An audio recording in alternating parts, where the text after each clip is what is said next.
Hey,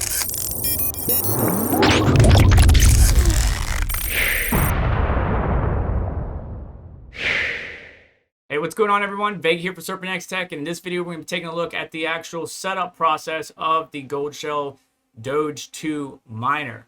It's a relatively simple process. Pretty much all miners and ASIC devices pretty much go on the same premise. Once you get it connected to the network, you're going to want to connect to it, find the IP using Angry IP Scanner or whatever proprietary program they provide you with the device, and then get it set up and connected to your pool and hashing away. And then we're going to want to finalize it with the profitability of this particular miner. But when you first identify the IP address, and again, I like to use Angry IP Scanner, or I might use even my router to do it. You can put in your IP address for your local network, subnet, whatever it might be. Locate the device and then type it in your browser URL. Of course, when you first go to it, it's going to be in Chinese. Just go up to the top right-hand side. If I get out of your way, you'll see. You just click on the language and then choose English. Now, you're going to want to unlock it, and the default username is going to be admin, and the default password will actually tell it to you. It will say it right there, 1, 2, 3, 4, 5, 6, 7, 8. Once you type that in, the first thing you need to do is to go and change that. Do not leave it the default password whatsoever. So you go to System, and then go straight down, put in the default password that you just typed in to get in, and then your new password twice, and then hit change. It's going to log you out. Just log back in.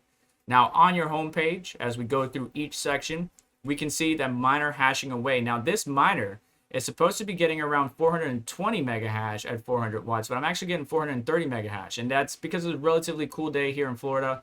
When summer comes, we might actually lose some hash rate and actually increase our reject rate and hardware errors. But that's a problem for me to deal with. But we can see our hash rate, we can see what mode we're on, and we can see our temperature. Our temperature right now is 78 degrees Celsius, unfortunately. And then if you scroll down, you get some more information like the hash rate, once again, the nonces, accepted shares, hardware errors, and rejected shares. That's pretty much it. Plain Jane, nothing too crazy. You hit the miner section. Obviously, this is where you're going to be adding your pools. They got some pre-selected pools that you can choose of, like pool in or whatever. You put in your miner name, you put in your password, and then you hit apply. You can add multiple pools as a backup. Scroll on down, you got your MAC address, and then the power plan.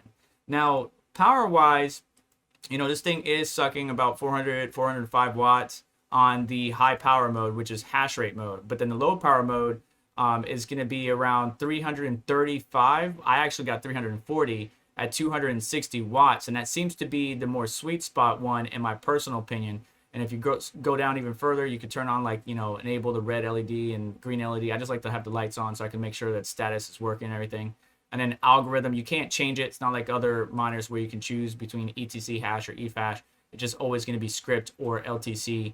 And most pools are merge mining anyway, so you're going to be mining on the Scrypt, but you're going to be getting paid in Litecoin and Dogecoin. And then system is where we went to change the password, but you could manually set up, like a static IP address that you want to assign to this particular device, and, manual DNS, 8.8.8.8 or whatever the heck you want.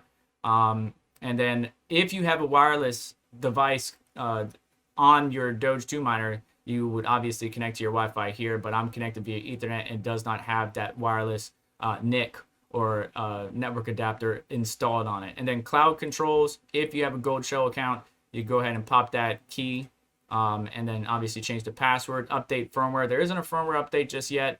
But keep an eye on goldshell.com. I'm sure they'll provide us updates. And then restart miner, and then factory reset back to defaults if you wanted to. So everything, all the basic options that you would need. Biggest thing is making sure that you connect to a pool. You start seeing the hash rate here on this page, but then you also go verify at the pool. Talking about power real quick, stock, again, this thing's supposed to be like 420 mega hash at 400 watts or 335 at 260. So the efficiency is a little bit different. The low power mode is actually more efficient. For example, I'm getting around 430 instead of 420 mega hash. Divided by 400 is about 402. I'm 1.075 efficiency, whereas in low power mode, it's 1.30 efficiency, because I'm more like 340 mega hash at 262 watts, something like that. So definitely much more efficient in low power mode. And that just comes down with your territory, your environmental conditions. If you're running hot, somebody in Canada might be able to get a little bit extra hash out of this thing than somebody in the tropics. Now at the pool level, you know, always verifying once you start seeing your hash rate at the on the miner program or URL itself, or your local IP address for that miner.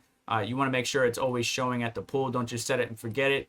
And it's calculated by gigahash. So in this case, it's 0.4142 gigahash. We are seeing it at the 15-minute, 1 hour, and 24-hour. So we're hitting our targets, and we can actually scroll on down and see some additional information. Now, F2 Pool has its own calculator built in, but we're going to compare that. Always compare with multiple calculators because they're all just estimations. So on what to mine with the same information and calculation, 0.43 gigahash, 10 cents per kilowatt hour, 400 watts. We're negative 8 cents in fiat every 24 hours. But look at the amount of Litecoin. So this one says 0.004246, while F2 Pool only says 0.00411. So F2 Pool giving us a little bit less there, and then Doge only says 7.5. Whereas on what to mine, it says we should be making 8 Doge every 24 hours. So, again, estimation, just make sure you keep an eye on things. F2 Pool and a number of these pools have an application to where you can monitor your hash rate. Biggest thing when it comes to selecting a pool, in my opinion, is going to be obviously a pool that you trust. Looking at the fees, some pools have lower fees than others. But then those higher fees, is because it's more convenient or it's a pool that you trust. So pick and choose your battles, which one you like. I'm interested to know what pool you mine on with Litecoin or merge mining Litecoin and Dogecoin. But F2 Pool's minimum payout is 0.02, and that might be a problem. So it's going to take a long time with this little 5-pound miner that we have. And obviously it's a 4% on PPLNS for Dogecoin rewards, PPS for Litecoin. So that's F2 Pool. You're going to have to pick and choose which ones you like. I might switch over to Poolin because it has a lower minimum payout of 0.01, but I had some issues with them in the past. It's up in the air. They fixed it, whatever. And then the minimum for Doge is 50. So really, it's up to you to kind of fine tune or find that balance, because if you choose a pool that has a lower fee, but it's more towards the bottom of the pack, there's going to be few and far between actual payouts, right? They actually hit a block and then you actually get a payout. Payouts might be more, but it's going to be less, less frequent.